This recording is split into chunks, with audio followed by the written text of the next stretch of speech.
it's just these are just base textures, because then you do a whole lot more stuff afterwards. So plates. Oh yeah, these front ones, I remember shooting them. They were Cockatoo Island. So I would have just masked them in and just drawn shadows quickly. Okay, so at this stage now, I would have gone, okay, cool, I'm liking these textures. Turn on my shadow pass. Okay, need some light, need some life to it. Now, what I would have done is bring in the footage, because what the footage tells me is where the lighting comes from. Now, I would have always had that, if possible. It's always good to have that. And even with the way I've lit the diffuse, you can see I've tried to kind of. I mean, this was a combination of where we did the pre-production in trying to set up lighting, but I get files back and I go, okay, cool. So I said, I know I've got a light behind her, up above, and then one down in front, which could be coming from a computer or it could be a bit off to the side. If you look at this sleeve down here, there's a bit of light there. So, whether this area is coming straight from there or whether it's from over here as well, it's hard to tell. I mean, the hair's not particularly lit, but, maybe it's kind of 3 points. I got 1, 2, and a third out here. Anyway, so based on looking at that, I would have looked at, I've now got these kind of light passes, so, I'd kind of keep her on and go, what do I need to do to make it sit better? That's all it's about, really. And then you grade it. So, I'd have, here's a pass I want to talk about. So a Z-depth pass, which on all of these shots that I provided to either Finn or to Effects PhD, I provided Z-depth for comping. Usually this would be for Tinder or Sapphire, for focus, for depth of field. It also just, it's a great pass for using in map painting, because it gives you like fog and depth and just, it gives you all these great things you can use. So like in my grade, it's just slightly, I probably would have duped it a whole lot of times. That's usually what I do, blurred it and stuff. Anyway, there's kind of a grade, and the grade would have been done with her, taking her into account. Now, as I said, I was going to mention color correction. Now, I will. One of the reasons to work in, or one of the main reasons to work in 16 is the ability to color correct. So if I can, I'll leave files in 16-bit. If I can, when I'm importing RAWs, I'll color correct them too if I know where it's going, but generally you don't. But I generally keep all my files as RAW files anyway. So if I'm shooting for texturing, I'll just leave everything RAW. The new DNG format's great for that. So, it really helps to just keep everything as raw as possible, because you never know when you want to correct it to fit in the scene that you're map painting. And it always helps to do it at the start rather than the end. So, anyway. And then I'd have a relight node. And, a relight. So, the relight is basically, I would go Apple A or Control A and copy merge, which is going to interrupt my capture software. But normally it's a Apple Shift C, Apple V is a copy merge, so it creates a new flat file of what you're doing.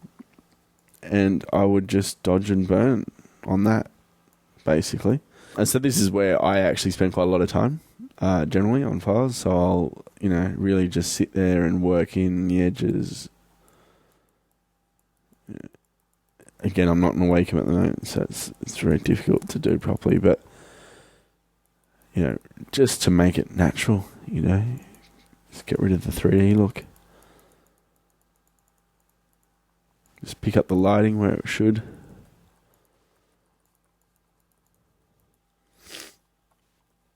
It's a really, really good thing to do, and to use dodge and burn. And as I said earlier, it really is the only way to get, well, it's not the only way, but it's one of the better ways to get a more realistic depth into your images when you're painting them. It just really has a nice kind of roll to it. Everything about it feels like it's part of the shot, as opposed to being a color corrected mask or something. So anyway, so that's kind of the relighting, and so I do that on everything. Basically, any shot that I work on, I relight. And usually it's just accentuating the lighting you've got existing. And then you might have fixes, then a blur, grain. Generally I'll add just a little bit, just to help tie it together. There's a bit of a dark in there, and then I've got the talent. So I mean that's that file. As I said, I'll share that file with you guys so you can kind of have a look at it. There's nothing in there that's weird or difficult.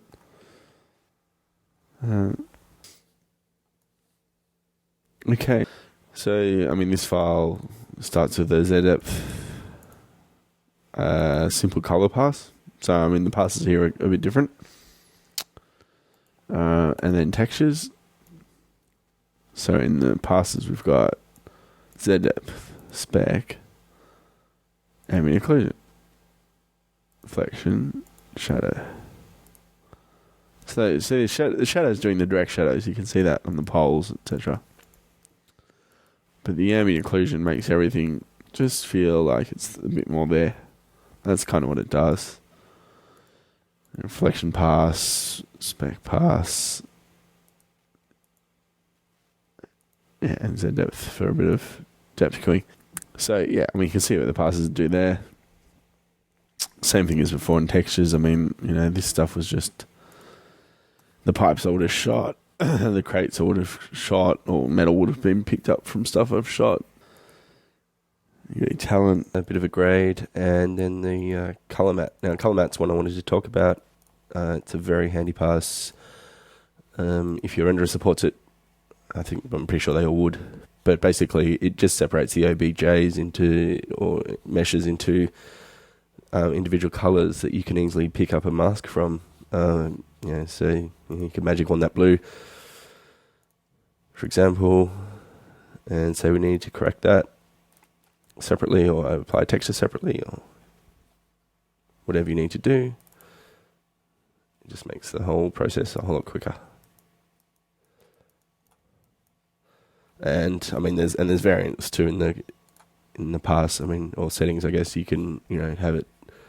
You can do individual poly faces as well if you need more individual.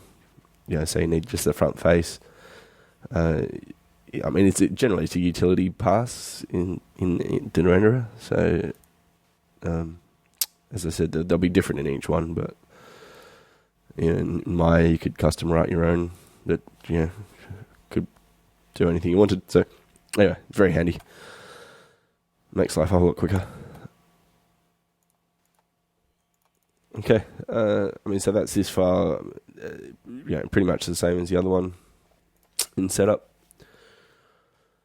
And then that would be passed with a Z depth for compositing. And they can comp in the green screen and get a depth field and camera shake, as I think it was with this stuff, because that was where the dimension cutter was, and so they're all, there's a whole lot of wind blowing them, or whatever the portal was sucking them in. So there's those two shots. Now, I just want to talk generally about texturing quickly.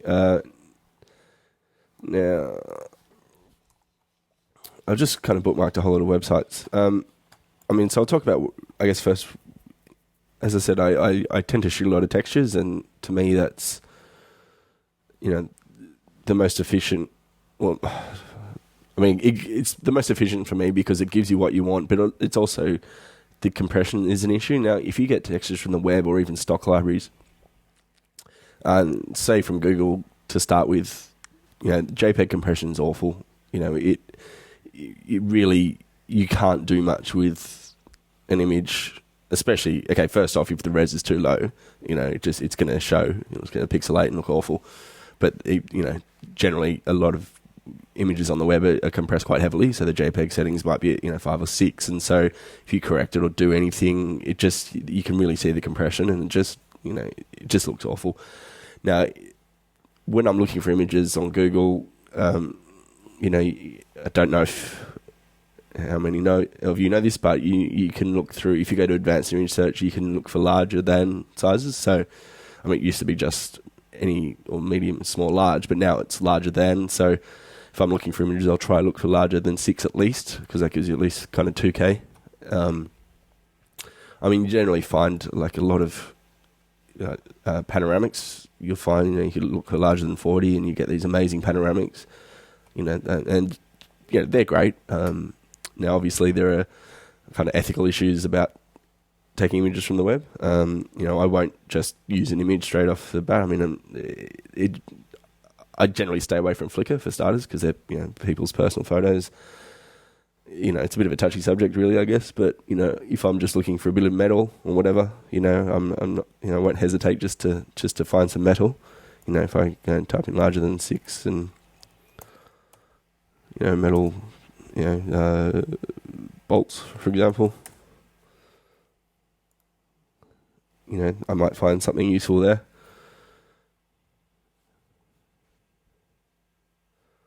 And you look for, and you can see from these, that's probably a good example. That's something pretty cool. You could probably get a little bit of good texture off that, and you can see the size. It's 3K, 2K. So it's kind of blurry. No, it's just close up. But I'll source a lot of my photos like that, and generally then I'll just use them as textures. I might just take that bolt there, or that spring, for example. That kind of nistropy there is quite nice. So, but generally textures on the web are pretty useless unless you actually buy stuff. Now, there's a couple of sites I use for buying stuff. I'll use iStock's quite good. You can pay for a decent photo. You pay like $15. And then they're JPEG, but usually they're better quality than what's on Google. And Shutterstock's quite good too. It's reasonably priced. Stuff like Getty's, it's just usually horrendously expensive for what it is. And then there's all these rights, the rights managed shots, so it can be difficult to kind of use what you need. But they're the two stock libraries I'll kind of buy from. Usually I've got a subscription at least to one of them going on a job, because they are quite handy. Now, there's a program called FilterForge, which I've used. I didn't really use on Red Dwarf, but I have used on a music video. It's quite good, really. It's amazingly powerful. It's a node-based system for generating textures, and you can do HDR kind of lighting with it. You've got, I think the res is ridiculous. Go up to 60K or something. But it has things like wood. It can generate. It's all procedural based, but it can generate some really nice textures, and it can do seamless and tiling, blah blah, with FilterForge. So it's quite good and cheap and can come in handy. And the other thing, this book I want to talk about now, I've got this. It's a really good book, Digital Texturing and Painting. It just really teaches you kind of a lot of the ins and outs about, a lot of just how to look at textures and how to take that, how to look at something in reality and try and emulate that digitally. Now, as far as matte painting goes,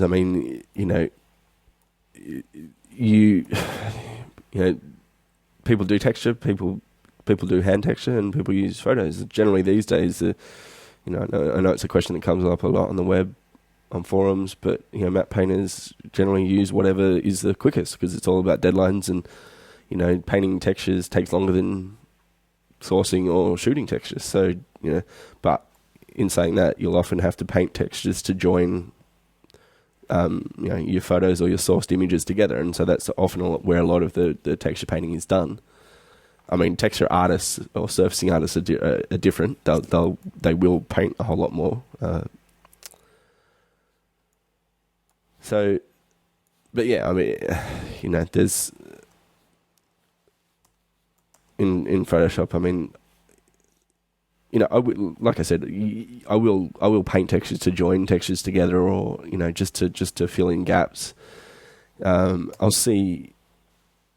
I've got the brush collection I use. I'll find out whether I can share that, and at least put a link on the forum, because it's got some great texture brushes. I don't really make my own brushes. I have, but again, it's usually just all about time. I mean, it's lovely, if you had the time to just sit there and paint, but usually you don't. So, anyway, I'll go back to talking about this one. So what I will do for the next lesson, as I said, I'll try and finish modelling this up and set up the lighting. But then I'll go extensively through render passes, and generating them, and any render settings. And then, like I said, the res that we'll use to texture this up. So basically, next lesson I'll start off with basically a finished model, and we'll render the passes out. I'll supply you guys the model and all the render passes, and we'll just start texturing this up over 2 lessons. And I'll try to kind of cover everything I talked about today, and they show you quickly every method I use. I'll probably end up using some of the textures I shot for Red Dwarf on this, obviously because it's sci-fi and they'll suit. But I'll try and go through it as quickly as possible, so then we can actually move on to the next part of this course and do the kind of Victorian street scene, which I haven't had time to get back to yet. But we will, that will be an opportunity, I guess, to do more texture painting, and so I can probably look at that, as part of one of the classes before we move on to the projections. So any questions on just post on the forum. I hope that